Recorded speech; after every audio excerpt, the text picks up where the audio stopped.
Morning guys, on today's episode we're going to do a tuning on the Airforce Texan. We're going to talk a little bit about these Lehigh Defense slugs that they have now. We're going to talk about this here shooting bench I got from Cabela's, and we're also going to talk about the contraption on the end of the barrel.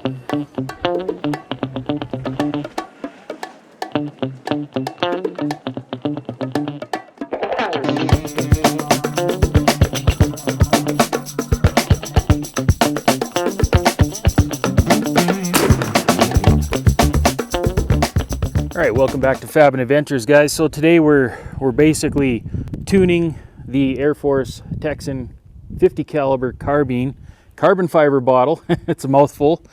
We're tuning it for bear season. It just started the other day, and although it just started, we're not going to see no bears probably for another a good consistent amount of bears for another 3 weeks or so. But I want to get her tuned up and get familiar with the gun because I really haven't shot it much. And I got it last November from Airgun Source in Canada, and prices vary on these things, but that's the place I found them, at airgunsource.ca. So it is the carbine model. It's not the full length model, and I wanted the carbine model so that I can shoot from a blind or carry it unrestricted through the bush, you know, hunting deer or whatever. So I opted for the carbine. I know it's less power, but we're going to tune it with these Lehigh Defense controlled fracturing bullets, and they're pretty cool. They're a CNC machined copper 240 grain slug. Get you a look at them if you can see them.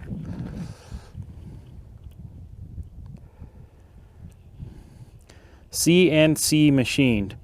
Now they're fairly expensive to get up here in Canada. Shipping and all that stuff is ridiculous. But I got a fair good amount of them, and you can get these Lehigh Defense from Chad Simon at lethalair.com, I believe it is. I'll put a link in the description down below, and you can go and check them out.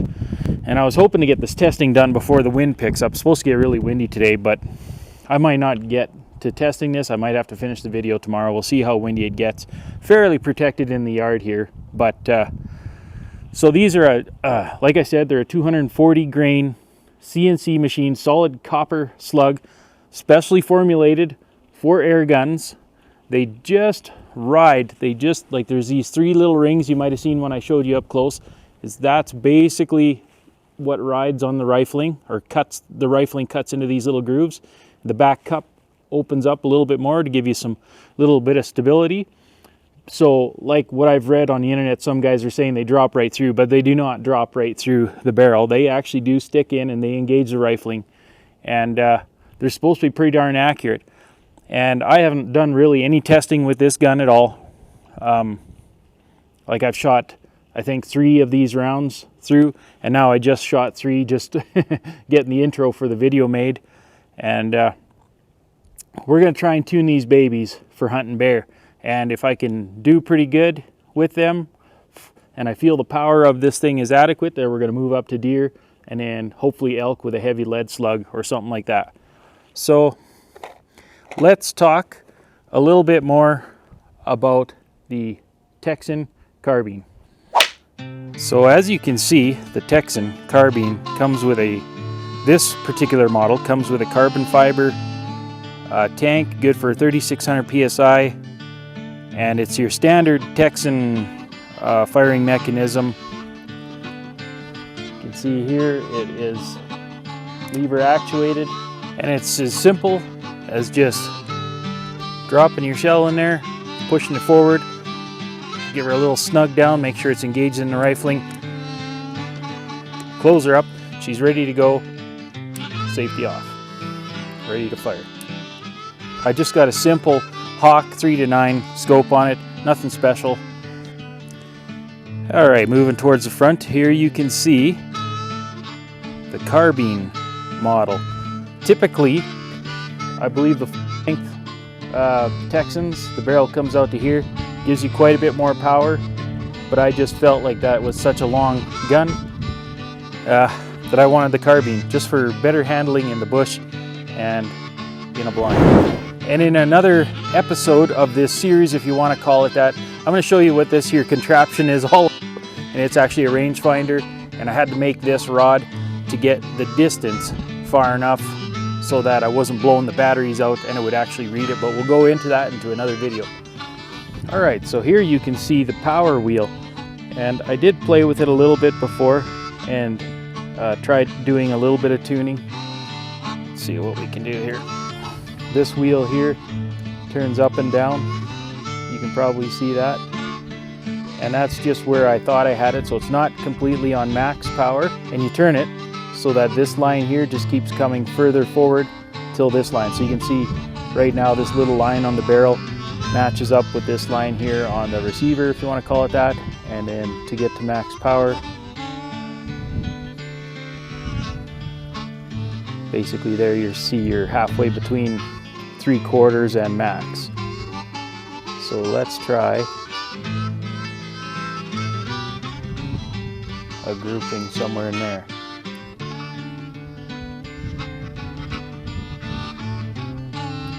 Now it's fairly cool outside right now, 0 degrees. The gun's been sitting out here for 10 minutes or so, pressured up to 3600, and let's go ahead and fire some rounds through it.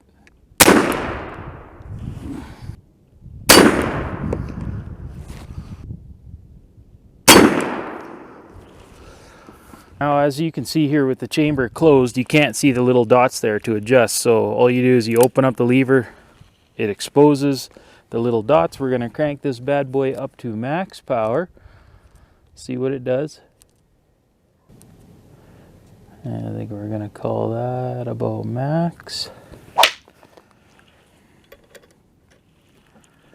Trigger on this thing is actually pretty good. I'm still getting used to it, but it's pretty darn decent.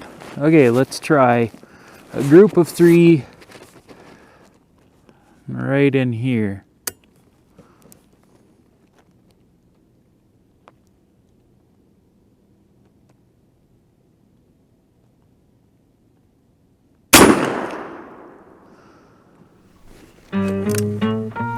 Max power.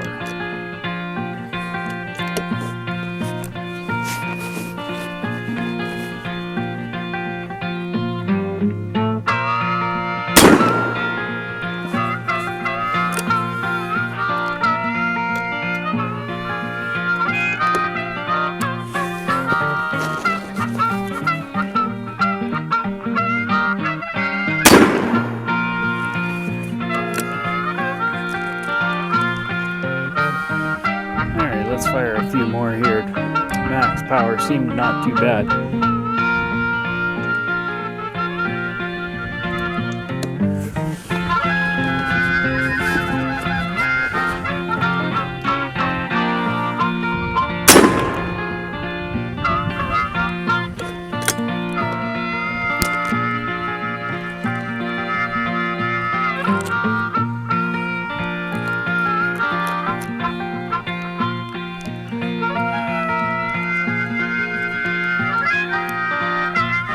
Definitely one of the things I don't like about that.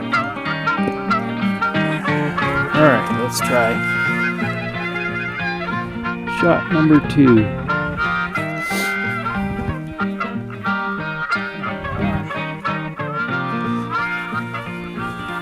So what I've been finding is she's a little wild yet.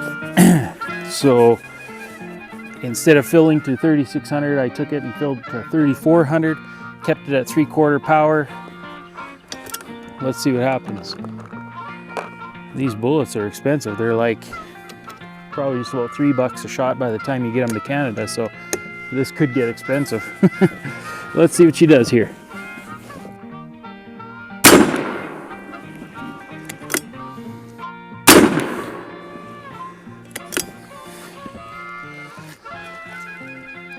.870 with the second shot. Pretty good. Blew the third shot. And .850 with the third shot. Yeah, it was me. The third shot was me. So that puts us at 833 and about 370 foot-pounds of energy, so that's not bad. Let's go down and have a look at the target.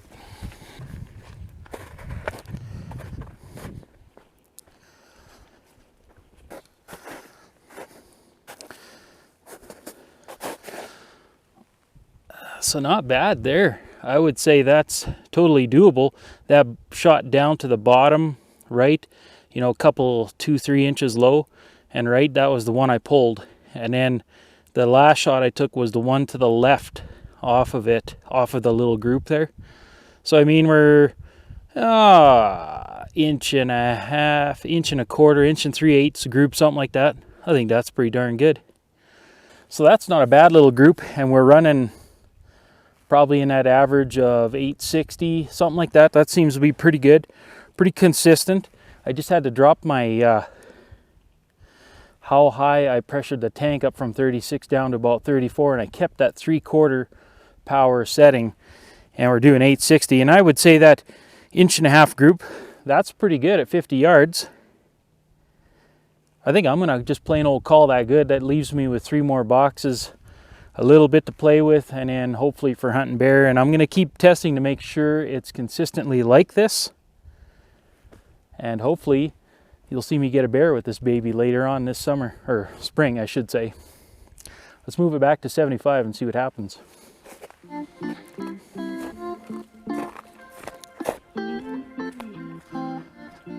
All right, for kicks, let's set this one up at 50 yards and this one up at 75 and fire them. I'm gonna try and hit this one on end like this and this one on end this way, see if we can capture a couple bullets and see how they expand. I mean, I got it shooting about as good as possible.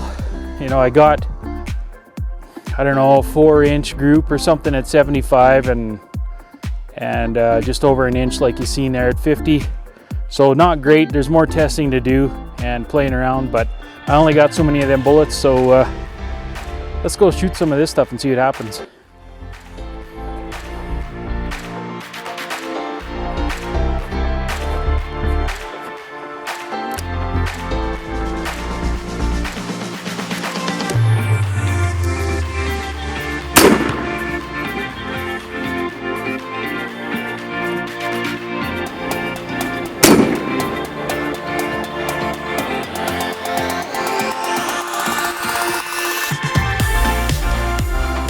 Too far off a point.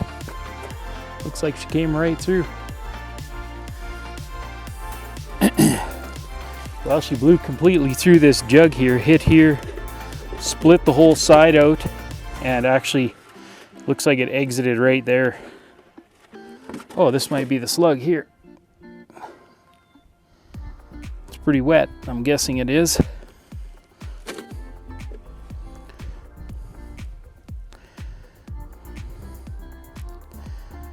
Now, I don't think I'm using enough velocity on these to do any expansion. Not on a water jug anyhow.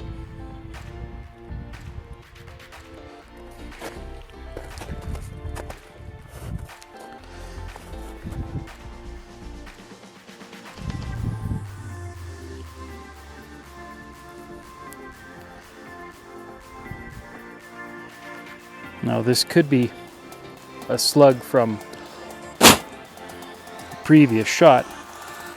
And it looks like it tried to expand.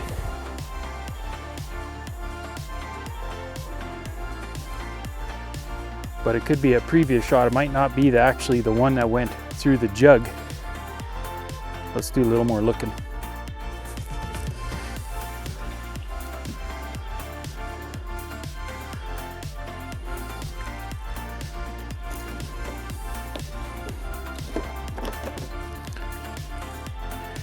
Slug made her all the way through.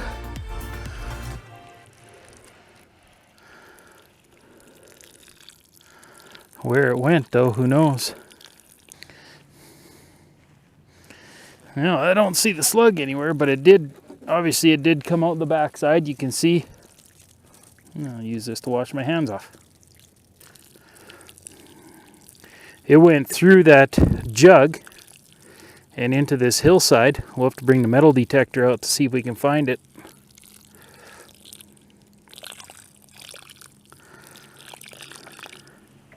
I had that jug sitting right here, just like this. Went in here, there, should be right here in the side of the bank.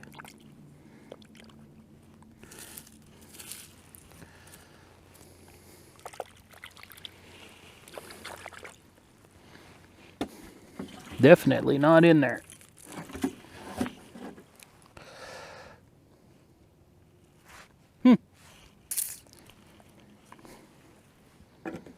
Not overly impressive, but it did go through 10 inches of water jug completely. Cut a real nice hole going in, as you can see.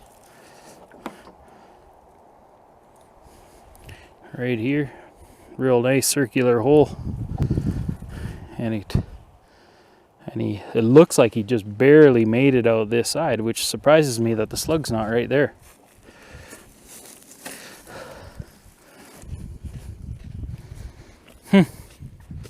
Strange that it's not right there. Oh well, we'll bring the metal detector back later and see what we can find.